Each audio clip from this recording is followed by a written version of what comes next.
One of the bigger challenges with MIDI in general, especially with sampled versions of real instruments, is timing.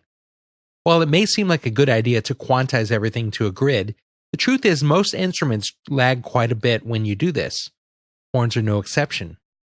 Most brass instruments have an attack time of 10 to 50 milliseconds before they even hit their main transient or loudest point. This point is the one we most associate with the timing of the note. In the same way that a real player can adjust for their instrument by playing their notes early, a good MIDI horn performance hinges on making sure the timing is right for it. In this example, I have taken the bari sax part and quantized it to the nearest 12th note or 8th note triplet. Let's take a listen to a few bars.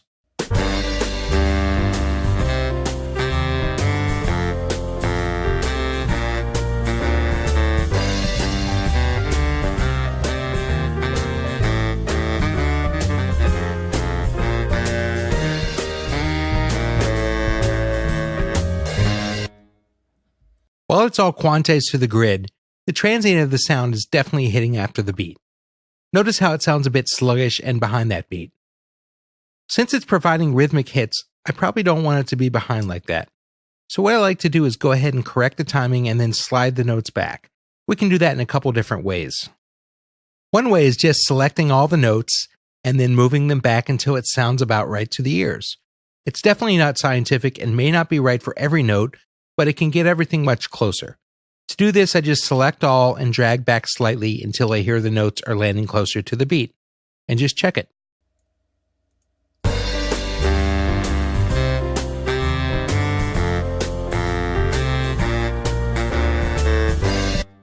A second way that may give me a little more control would be to turn the MIDI part into audio so I can actually see where the waveforms are actually hitting compared to the grid.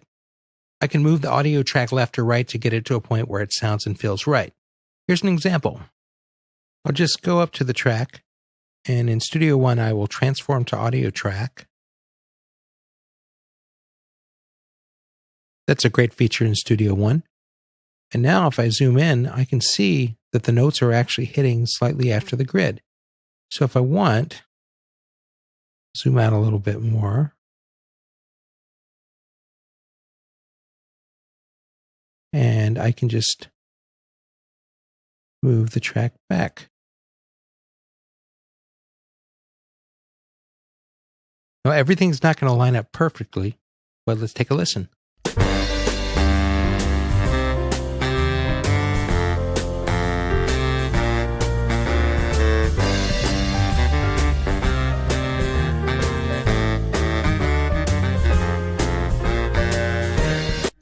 The only issue with this is that I am kind of stuck with the notes since it's audio. However, fortunately, also in Studio One, it allows me to take my newly aligned audio part and then turn it back into MIDI, and it will actually adjust where the MIDI notes are. This is actually one of my favorite features in the software, so I just transform it back to MIDI, and I have a new MIDI file with the MIDI notes slightly ahead of the beat so that their transients are more aligned. If you are using a DAW that does not support this feature, what you can do is you can actually just make sure that once you've converted the MIDI into audio, that you have a MIDI file and an audio file starting at the same point, and then make sure you slide them both back. So however far you have to slide the audio back to get everything to line up right, the MIDI file will also go back that same amount. So basically, if you look at this file, you can see that it actually slid the notes back. And what we'll do now is we'll just go in and listen, and if anything sounds out of place, we'll make a few manual adjustments, but I did about 80% of the work here just by sliding it back a little bit. We'll just take a quick listen and make any adjustments we need to on the new file.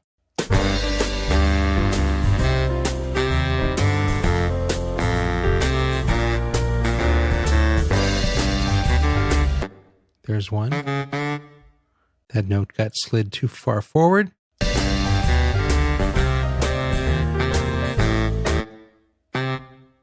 Extend that note a little bit.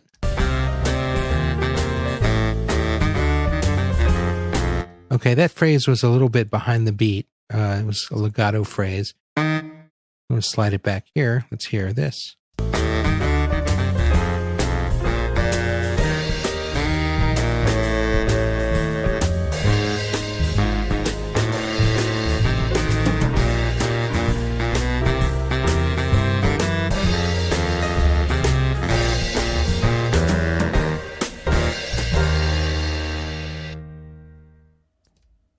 there you have it. We were able to quickly and efficiently fix the timing on those notes. It sounds pretty natural.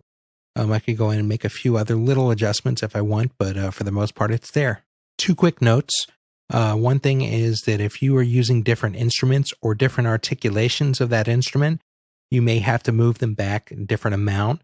So that's one of the reasons I actually suggest using a separate track also for different articulations, because you may have to slide it back or forward a different amount than the other articulations. Also, if you are in legato mode, which is what happened with the third phrase there that we had to move back, you may need to move things back a little bit more because legato notes generally need to be a little more ahead of the beat to actually sound on time. Last thing to note is that if you are stacking several instruments playing the same time rhythmically, and even maybe playing the same notes, you don't necessarily need everything to hit at the exact same point, as you may get a bigger impact just by having everything a little bit looser.